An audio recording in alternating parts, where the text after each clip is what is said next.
తర్వాత మీరు ఆ మధ్య ఒక సినిమాలో పాట కూడా పాడారు, మీతో పాడిచ్చారు పాట. హరీష్ శంకర్ అని. అది మీరు ఏం అనలేదే సార్, నేను పాట ఏంటి, నేను నటుండి కదా అని, అలా ఎలా జరిగింది సార్ సందర్భం ఒకసారి? అంటే రోజు పొద్దున్నే ఫోన్ చేశాడు, షూటింగ్ అంటే ఉన్నా, ఒక గంట పర్మిషన్ పెట్టి ఇటు రాగలవా డబ్బింగ్ థియేటర్ దగ్గరికి అన్నాడు. నేను అనుకున్నా ఏమన్నా యాడ్ అయిందో లేకపోతే ఏమన్నా సెన్సార్ కట్టలు పట్టించాడు. గంట పర్మిషన్ తీసుకొచ్చా. ఆ డబ్బింగ్ థియేటర్కి వెళ్తే ఇటుకాటు కానీ ఈ రికార్డింగ్ థియేటర్ తీసుకెళ్ళారు. అప్పుడు లోపల తీసుకెళ్ళి ఈ పాట వేశారు. ఇదేమిటి అది పాటకు నేను యాక్ట్ చేశాను, షూటింగ్ కూడా అయిపోయింది కదా అన్న. ఇప్పుడు ఆ పాట నువ్వు పాడుతున్నావు అన్నారు. అదేమిటి నేను పాడటం ఏంటంటే, లేదు నువ్వు పాడగలవు, కొంచెం తాళజ్ఞానం అది ఉంది నాకు తెలుసు.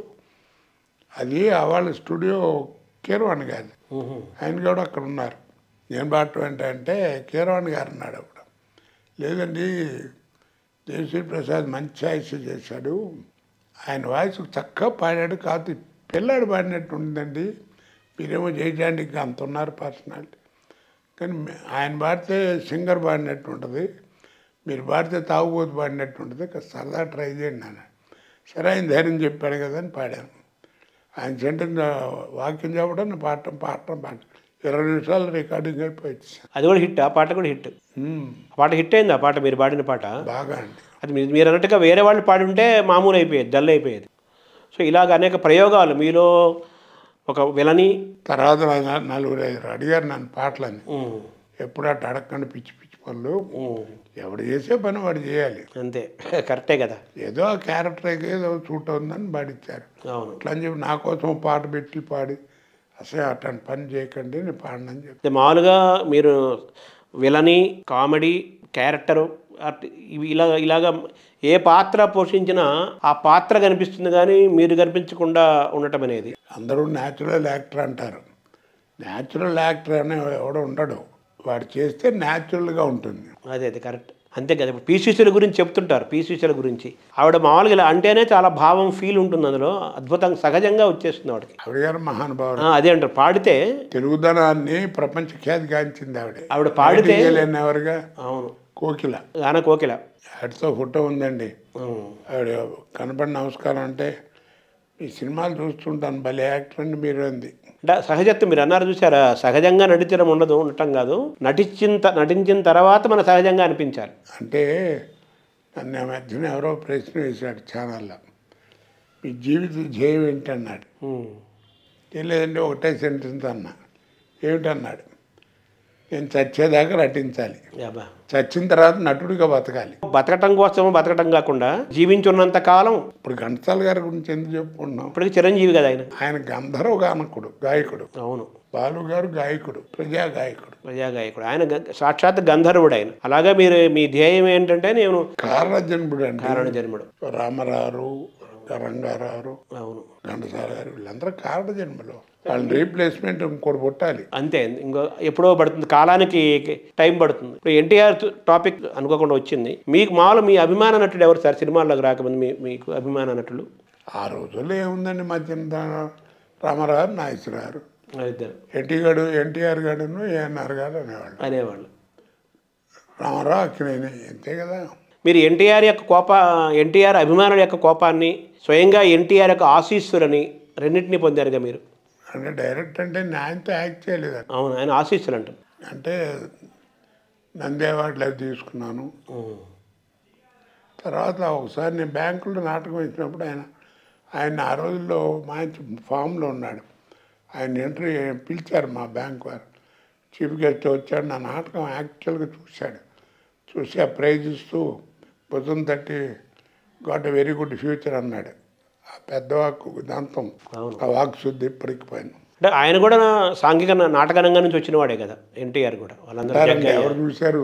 అవును, జగ్గయ్య, ముక్కామల, వాళ్ళందరూ. అంతా ఏంటంటే ఆరిజినంటే మహానటుల దగ్గర నేర్చుకున్నారు, వాళ్ళంతా నేర్చుకున్నారు. వాళ్ళ అదృష్టం అది, వీళ్ళు దొరకడం వాళ్ళకి అదృష్టం, వాళ్ళు దొరకడం వీళ్ళకి అదృష్టం. సార్ మీలో దర్శకుడు లేడా సార్? డైరెక్షన్ చేయాలని ఇప్పుడు అనిపించలేదు? చాలా మంది అడుగుతారు ఎన్ని సినిమాలు అయినాయి అంటే 783 సినిమాలు అయినాయి, 5 భాషలు. ఇంత ఎక్స్పీరియన్స్ ఉంది సినిమా డైరెక్టర్. ఇందా చెప్పాను, ఎవడు చేసే పని అటు చేయాలి. అదే అదే డైరెక్టర్ అంటే మాటలు కాదండి. అవును. Must be very good accountant. డబ్బుకే కాదు, dialogue accountancy, screen play accountancy, music accountancy అన్నీ ఉండాలి. 24 క్రాఫ్ట్స్ ఉన్నాయి కదా, మీద కమాండ్ ఉండాలి.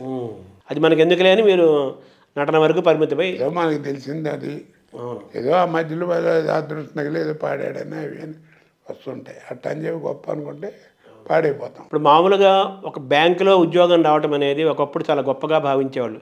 బ్యాంకు ఉద్యోగానికి టక్కున వెంటనే సంబంధాలు దొరికేవి. అబ్బాయి బ్యాంకులో చేస్తున్నాడని ఇప్పటికీ ఉంది, బ్యాంకుకి ఆ గౌరవం ఉంది. అటువంటి బ్యాంకు ఉద్యోగాన్ని మీరు వదిలేసే పరిస్థితి వచ్చినప్పుడు మీకు ఏ విధంగా అనిపించింది సార్ అప్పుడు? అదేనండి నేను చెప్పాలంటే, గొప్ప అనుకుంటారు. నేనేం ఆలోచించలేదండి. ఎందుకు వచ్చానో తెలియదు, ఎంత వచ్చానో తెలియదు, అంత సక్సెస్ అయిపోయాను. అదేం దాకా చెప్పాను, మన టైం అదృష్ట యోగం భగవంతుడు ఇచ్చాడు. వాళ్ళు మామూలుగా మీ నాన్నగారు డాక్టర్ గారు కదా కంకిపాడులో, మీరు కూడా డాక్టర్ అవ్వాలనుకున్నారా ప్రారంభంలో? ఆ రోజుల్లో అనుకునేవారు. ఆ రోజుల్లో మామూలే కదా, డాక్టర్ గారు మీ తర్వాత ఇంకెవరు లేరు అట్లేదు కేకలేసేవారు. రే నా గురించి చదవద్దు, వాళ్ళు అడుగుతున్నారు, వాళ్ళ కోసం చదివేది ఎవరా అని. ఏదో చదువుదాం అనుకున్నాను. కొంచెం ఆ సైన్స్ గ్రూప్లో 1% తక్కువ, సీట్ రాలే. ఎక్కడ డొనేషన్ కట్టమన్నారు 5,000. మా నాన్నగారు అన్నారు, నువ్వు ప్రపంచంలో ఎక్కడైనా చదువుకో, అప్పు చేసేది చదివిస్తా కానీ నేను నా 50 డొనేషన్ కట్టను అన్నాడు. దాంతో బీఎస్సీ పాస్ అయిన తర్వాత చేరదామని కాలేజీలో చేరాను. అక్కడ చేరాను. అది డైవర్ట్ అయిపోయి నాటకాలు. ఏలూరులో చదివారా బీఎస్సీ మీరు? అవునండి. అదే అదే అంటే కోట భాస్కర్ శర్మ గారని ఫిజిక్స్ హెడ్ ఆఫ్ డిపార్ట్మెంట్. ఇగో ఈ మెడిసిన్కి దాన్ని ట్రై చేయడంతో 2 నెలలు కాలేజీ చేరలే. కాలేజీ మొదలైపోయిన సీట్లు లేవాక అప్పుడు నాన్నగారు ఉత్తరం రాస్తే భాస్కర్ శర్మ గారు ఏలూరు కాలేజీలో సీట్ ఇప్పించి అక్కడ చదివాను. సెలవు సంవత్సరం చదివి వచ్చేద్దాం అనుకున్నాను. అట్లా చేరాం కదా, 3 ఏళ్ళు అక్కడే. అదే అదే నాకంటే ముందు మురళీమోహన్ గారు, కృష్ణ గారు, అవును, వాళ్ళు కూడా అక్కడే. అదే వాళ్ళు మన కట్టమంచి రామలింగ గారు పేరు మీద కాలేజీ కదా అది, ఏలూరు సిఆర్ఆర్ కాలేజీ. అప్పుడు అదే పేరే ఉంది సార్ అప్పుడు కూడా? అదే పేరు. తర్వాత తరంలో పెద్ద దర్శకులు అంటే బాపు గారు ఒక పెద్ద దర్శకులు కదా, విశ్వనాథ్ గారు, బాపు గారు. బాపు గారి సినిమాలు, బాపు గారితో మీ అనుభవం ఏంటి సార్? నా అదృష్టం ఏంటంటేనండి, ఒకసారి సినిమా ఏదో, ఆ సినిమా పేరు సుందరకాండ కాదు, రాంబంట సార్, రాంబంట రాజేంద్ర ప్రసాద్ది. ఆ సినిమా డైరెక్ట్ చేస్తుంటే ఆయన ఓ డైలాగ్ నాకు పట్టేసింది. బాపు గారు, అప్పుడు రమణ గారు, బాపు గారు ఉన్నారు సెట్లో. నేను కోటగారు ఆపుతున్నారు ఏమిటంటే నాకు ఏదో పట్టేస్తుంది అంటే, అప్పుడు బాపు గారు అన్నారు, నేను విన్నానండి మీ దగ్గర కూడా చామతకుర్తులు ఉన్నాయని, ఏం తగిలితే అది ఒకటి పెట్టేయండి మాట, దీనికోసం చూడకండి అన్నాడు.